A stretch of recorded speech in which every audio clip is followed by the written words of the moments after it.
Hey guys, this is Mark from Oceaholic. I am here with yet another unboxing review on a Intel Z170 motherboard.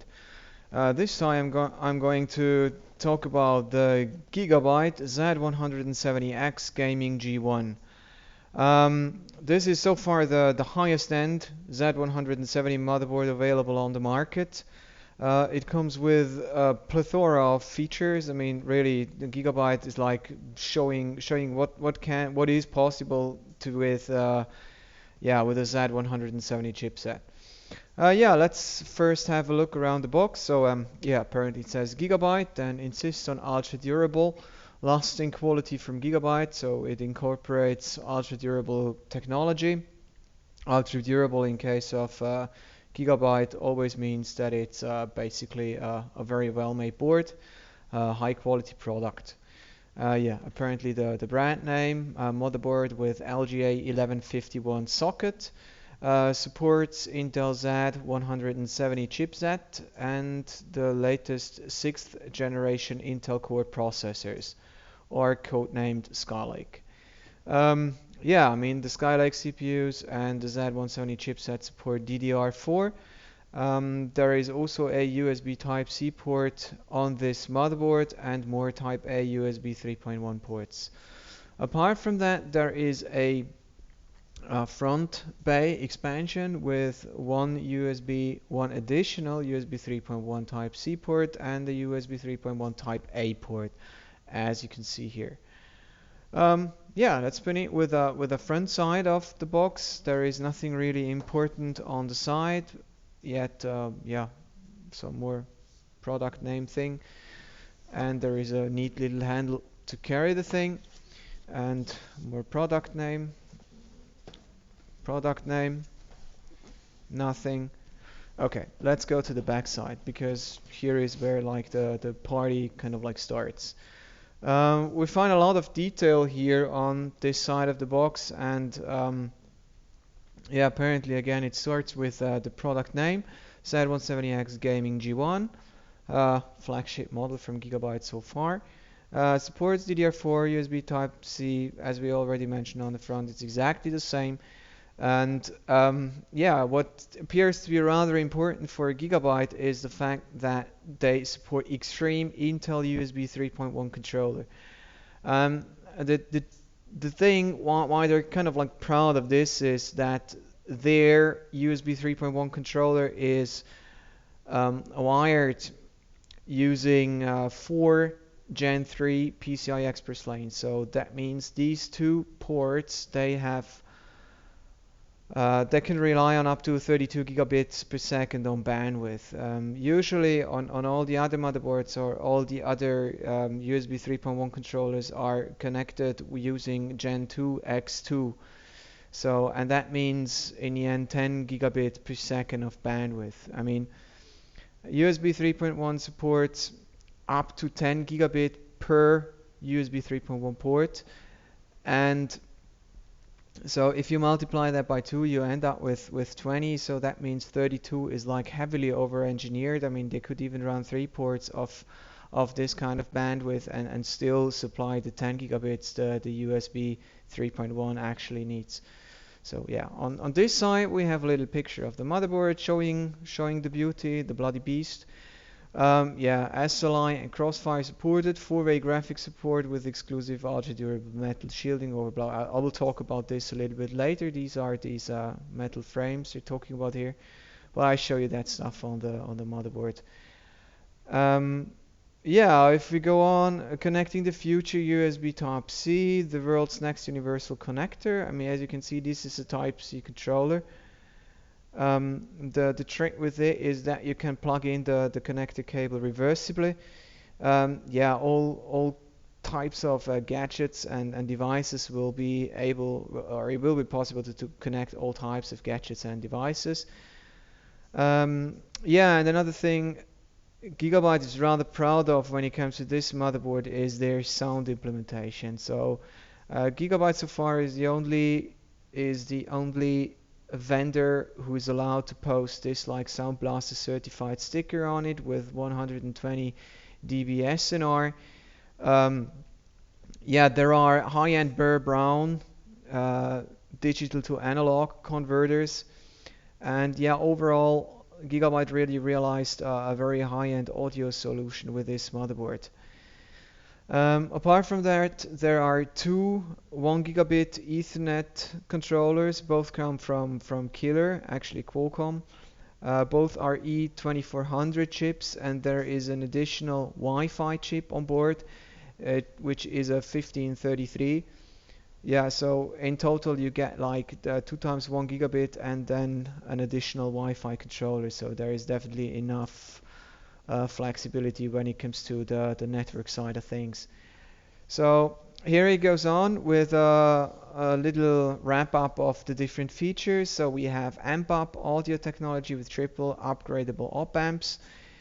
You can swap these little like chips here for other op amps if you want to change the kind of like color of the sound. You can go for other op amps, which means like you can either get like more clarity, warmer bass, or whatever you prefer. You'd have to Google for these things and then you can buy them separately. Apart from that, there are Nishikon fine gold capacitors, so these are the ones up here, and Vima film audio caps. These are special capacitors used in high-end audio grade implementations. So yeah, Gigabyte is really trying to put everything on this board to make uh, the board have really nice audio.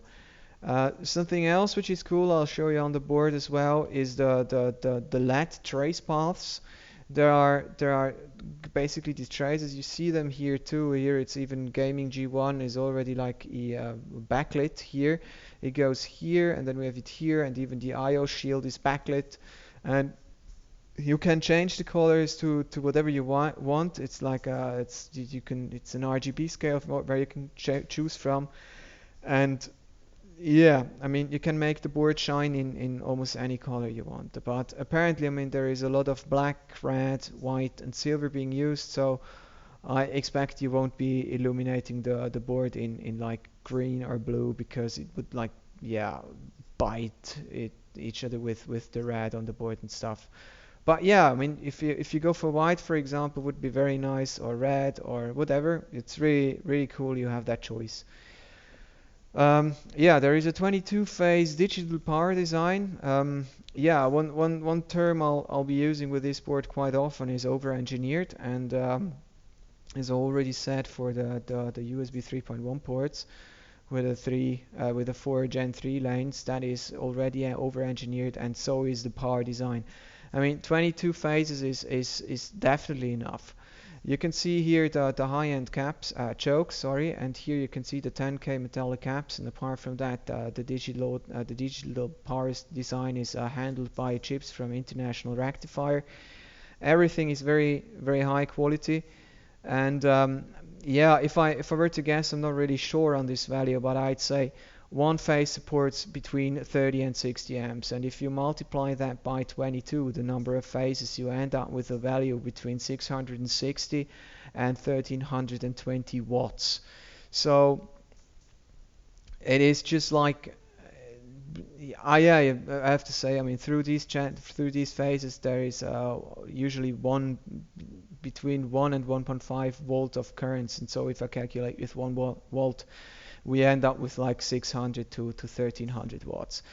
So even if you go and overclock the hell out of your CPU using liquid nitrogen and voltages like somewhere in the sky, you won't draw, or you won't require the power design to deliver more than like 400 to 400 watts. That's definitely already like way more than the CPU would use under any circumstances. So this power design is at least over-engineered by a factor of 1.5, but I would say it's more likely that it's over-engineered by a factor of 2 to 3. So there should be like perfectly flat and stable power coming to the CPU under any circumstances. If we continue, we see dual PCIe Gen3 X4 M.2 slots. So those are the two here. I'll show you them when I have the board in my hands. There is turbo B clock. I mean, with Skylake CPUs, you can adjust the B clock with from um, a much broader range, if I'd say so. So yeah, that's also a cool thing to have with Skylake, that you can do proper B clock overclocking again, and then you're not just like yeah, have that like plus minus 7% where you can tune the B clock. That was kind of like a little bit a hassle with Haswell. And there is the exclusive ultra durable PCIe metal shielding. We have seen like these kind of like metal covers, which you get here on all four PCI-Express full-size PCI-Express slots. They're here to reinforce the PCI-Express slots.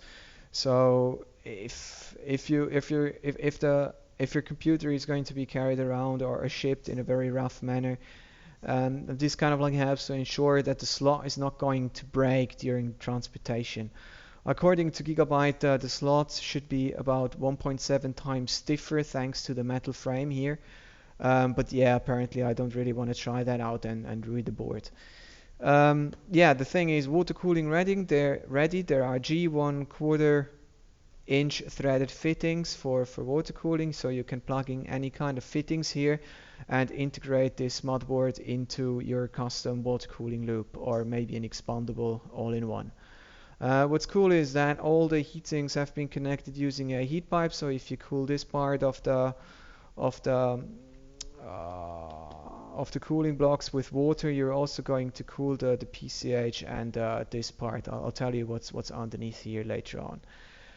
Okay, then here we have some more specs. I'll talk about this anyway when I have the board in my hand. So let's go to the front side of the package again, and yeah, have a look. There is another really nice picture of the board with like a few detail shots on the different core features of this board. Looks really nice. And yeah, here we have the board itself. It's visible through a plastic thingy window. So yeah, that's it. So let's get rid of the outer shell of the box, if we want to say so. And yeah, grab it by the handle. So, and there we go. Let's put the board aside for a moment and first talk about the delivery, or the actual bundle that comes alongside with this massive piece of thing. So yeah, we have an SLI bridge and a crossfire bridge, flexible ones, always good to have. Then here is the antenna for the Wi-Fi chip which is on board, the Killer 1535. And that is really a cool addition. Gigabyte has decided to put sleeved SATA cables in the package, especially with such a high-end product ending up in a few modding projects, or even a bit more than just a few. It's cool to already get like cloth sleeved SATA cables. Those are really, again, high-end. I can't really emphasize this word enough with this motherboard. So yeah, really good to have this kind of stuff here. And here we go with the front bay. There you can see your Type-C connector and the Type-A connector. Inside here there is actually a PCB with a converter chip. I guess it's from AS Media. I didn't like open it up, but most likely it's an AS Media converter chip. You attach this bay with a SATA Express connector, so you make sure you have enough bandwidth for your two USB 3.1 connectors. And here you have two power plugs, so those can also support enough power. Yeah, cool thing, cool addition for your case, that you definitely have enough USB 3.1 ports. And this is the actual connector cable for the expansion bay. You can see here you have your input and output SATA Express. Okay. And yeah, the box in the box of the box, which says Gigabyte. Yeah, also a nice little thing, very well packed. And in here we find a solid 3-way SLI bridge. as well as a solid 4-way SLI bridge. And to be honest, it's cool that there are solid bridges in here, but with quite a few manufacturers having their own like very nice looking SLI bridges, it would have been really nice to find some kind of like custom-made SLI bridges by Gigabyte themselves, with some additional cover and some lighting that you can also control it from the software and blah blah blah. So yeah, it's, as I said, it's nice to have solid ones, but yeah, considering that there are other vendors offering separate bridges, would have been cool with such an expensive motherboard to get nicer bridges as well. But yeah, that's complaining on a very high level. What we have here is a U.2 adapter where you can attach a an NVMe SSD, and you plug this adapter into one of the M.2 slots, and then yeah, basically you get 32 gigabit of bandwidth, which is the equivalent to 4 gigabyte per second. So that is definitely offering some headroom for SSDs to come. And yeah, if we go on, we find the I/O shield here. And one cool thing about the I/O shield is there is this little connector. You plug this to the board, and then you see that the cables go down here, and you have some kind of like a plexi cover here and some SMD LEDs where you can change the color. So you can make this the back panel light up in any color you want. So really cool thing. I appreciate this, especially with such an expensive motherboard. Cool thinking from Gigabyte. Yeah, and then there is a little shield also for the I/O panel.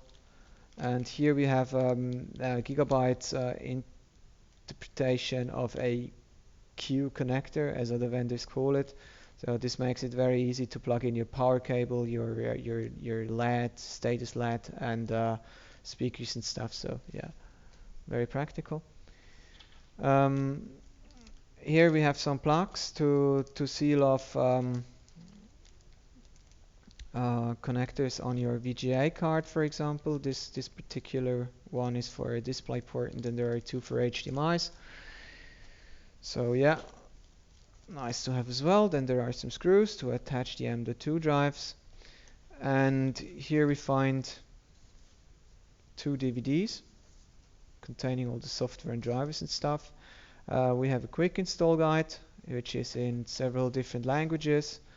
So yeah, that you'll not plug in like your memory the wrong way around, but that's kind of like unlikely if you buy such an expensive motherboard. I guess you know something about these products. And then there is a complete manual, so if you have any other things which you're curious about specs wise and so on and so forth, you find it in here. Or apparently you can also download the manual from the Gigabyte website. And yeah, so that's been it with the bundle. Rather extensive, not a mixture of extensive and expensive, but yeah. So another view at the board itself through the plastic cover, and let's remove it in this case. And let's take the beauty out of the box. So I shut up for a few seconds and let you have a look at the thing for a little while.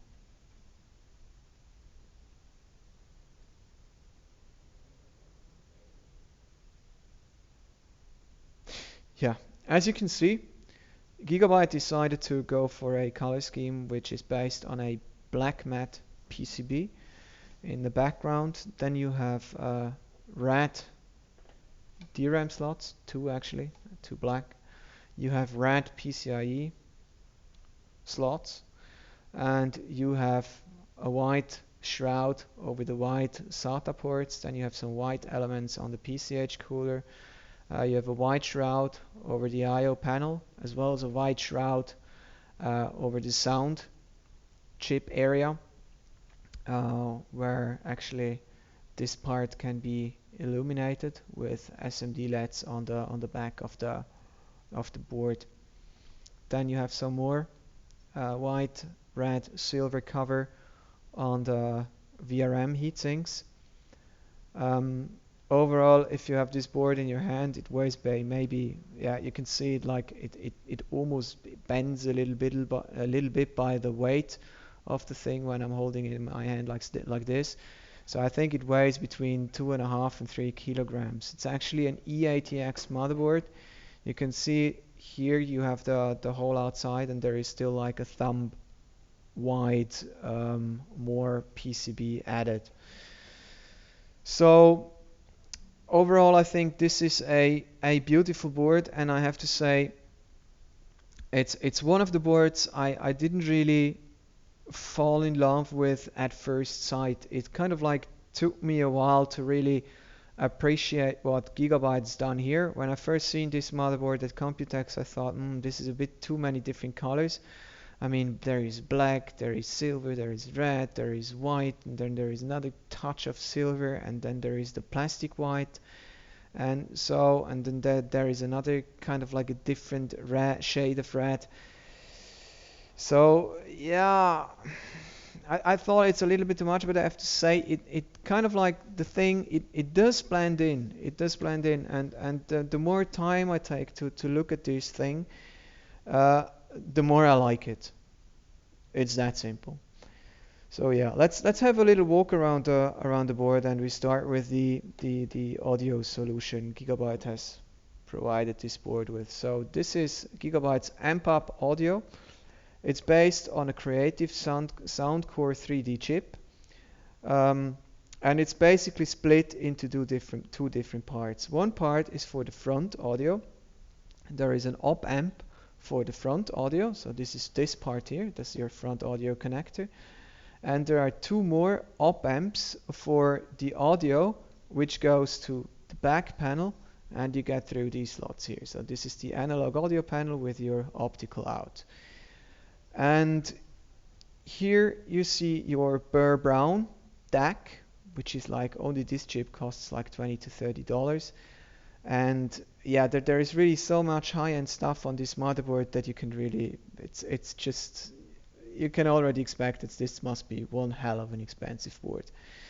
So yeah, and down here you can see that, maybe you can see it from here, the red Vima film capacitors. These are also very high-end. And then there are your gold Nishikon capacitors, so that you get even clearer signal rays, so that this 120 dB SNR standard can be achieved.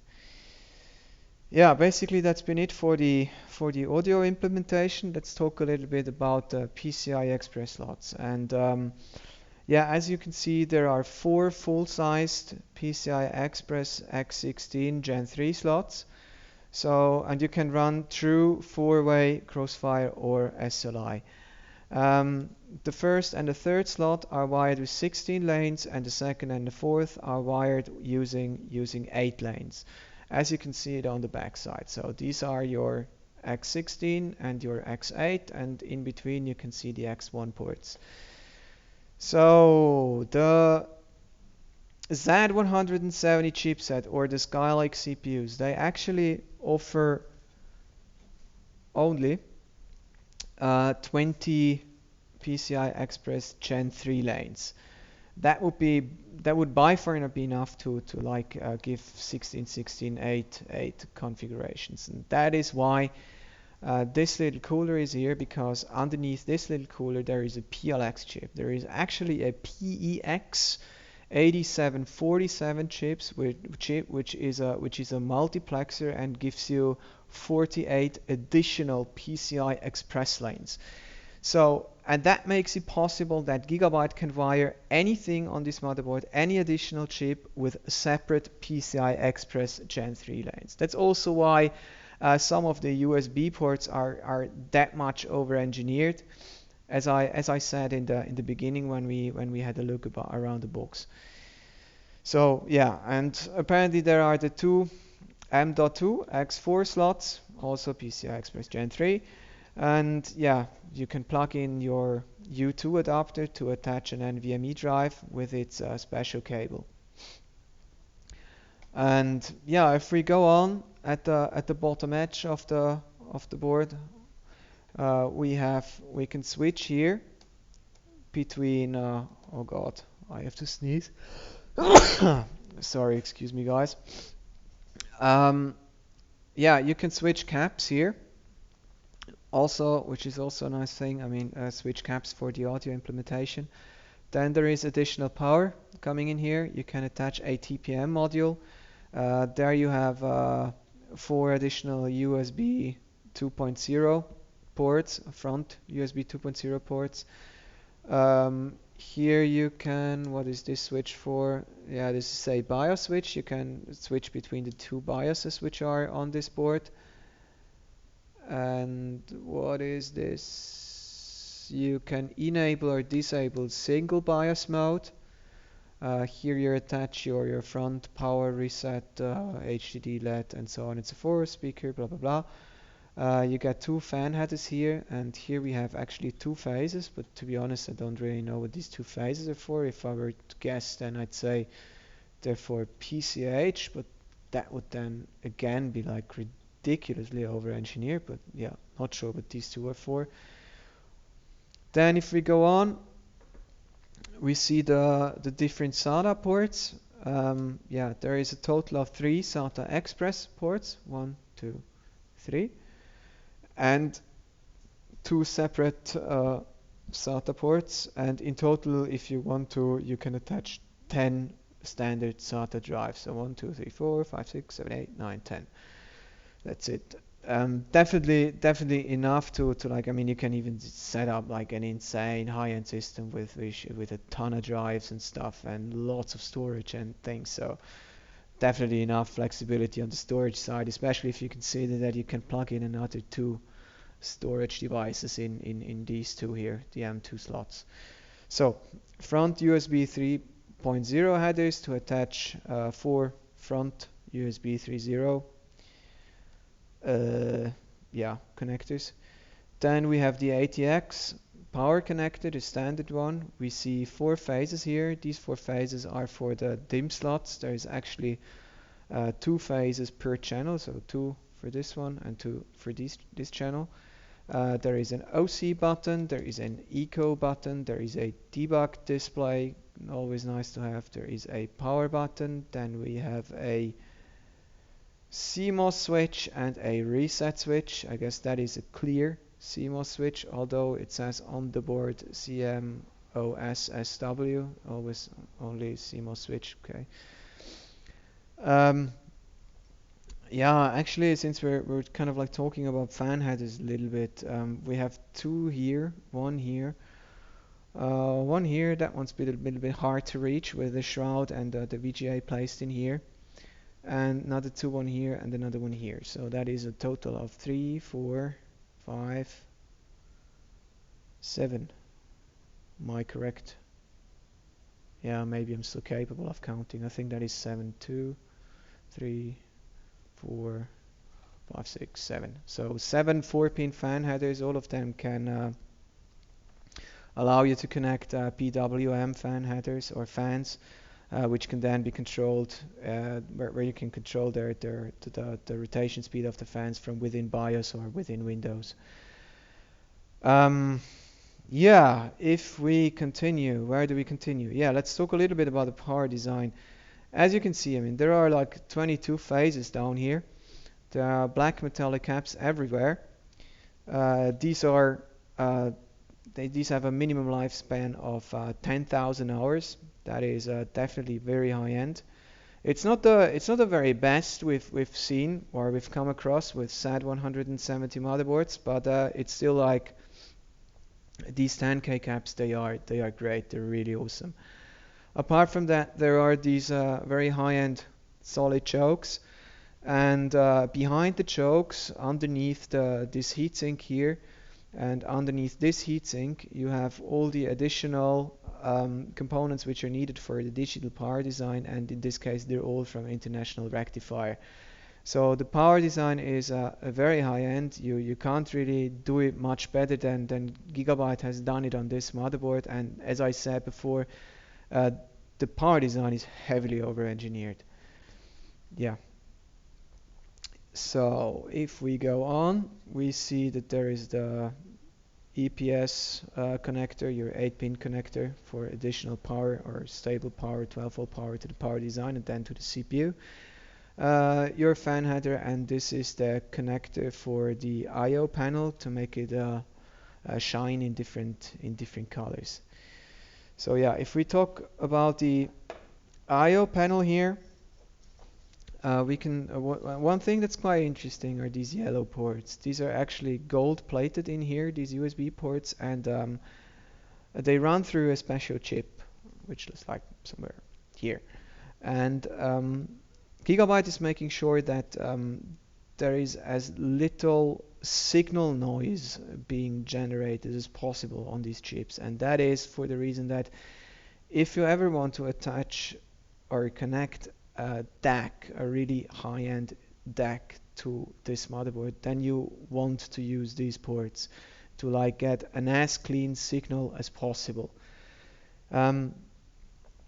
You want to do that if you have some really expensive high-end audio gear at your place and get like the best possible sound quality out of a PC. And but this is really like we're talking about DACs which cost or DACs that actually benefit from something like this are at least $500 and more in the $1,000 to $2,000 price range. So this is seriously high-end stuff here. So, and compared to that, there is the super old legacy but always very practical PS2 connector where you can plug in very old PS2 keyboards or mice. And furthermore, you can attach the wireless antenna to your killer wireless here, and then there are 6 USB 3.1 Type A connectors. There is your 3.1 Type C connector, and here we have an HDMI port, and to be honest, I think this is really a good compromise. I mean, completely removing the display ports or display outs or video outs on a motherboard, I think that doesn't make sense if a CPU comes with an integrated graphics chip. But it also doesn't make sense, especially on a high-end board, to supply with like a DVI, a display port, and possibly even a D-sub or whatever. That just like eats up a lot of space, which can be used in for much better things. So I think this is a good compromise, providing as many USB ports as possible, 2 gigabit LAN ports, both connected to an E2400 killer chip. And this one I've already been talking about. That's the analog audio panel with your digital optical in. So yeah, one thing I forgot to mention is the kind of like compromise that needs to be done when you put 4 full-size PCI, or when you ready your board for 4-way SLI Crucifire. This means that the first PCI-Express slots needs to be very, very close to the actual CPU socket. So if you choose to install a huge CPU cooler on your motherboard and then go with a VGA in the first slot, then the VGA is almost going to touch like your insanely huge like heatsink. So because it's coming like almost here. If you want to release the card from the slot, it's a little bit, you have to fiddle your way through with your finger and blah blah blah to kind of like release this here. You might want to use a screwdriver, a scissors or whatever, something pointy and sharp or whatever to really reach this little lever here.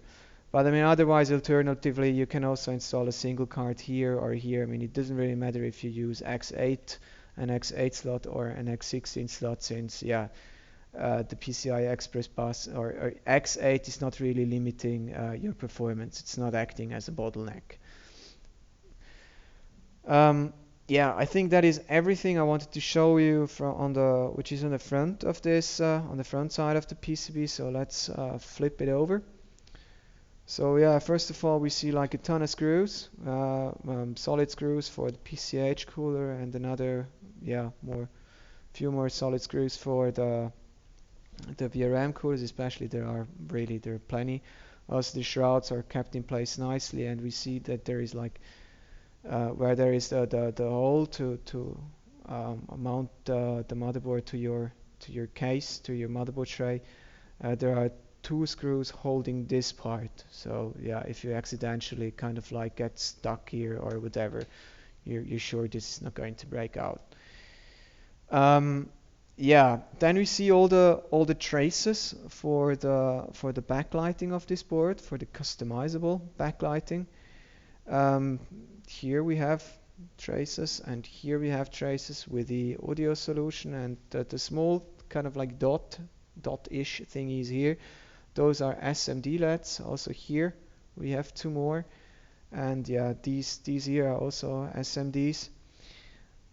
And yeah, you can change the color of these from within Windows, and you can make the board glow in like any color you want it to glow. So really cool stuff. Um, yeah, I think I already mentioned like that you can see here that these are the X16 slots and these are the X8 slots and X1, X1, X1. And yeah, I mean, what more to say? This is one hell of a high-end motherboard. And so far, it's also the most expensive socket 1151 motherboard based on Z170 chipset with a price tag. I mean, according to Guidehal's European price comparison portal, this thing retails at the moment for 550 euros. So price is insane, but it's also insane that the amount of features you get with this motherboard is actually really, it's absolutely equally insane. So yeah, with this remark I'd like to close. I hope it was interesting. Thank you very much for watching, guys, and don't forget to hit the like button, share it, and subscribe to the channel. Thanks a lot, guys. Have a good one. Bye bye.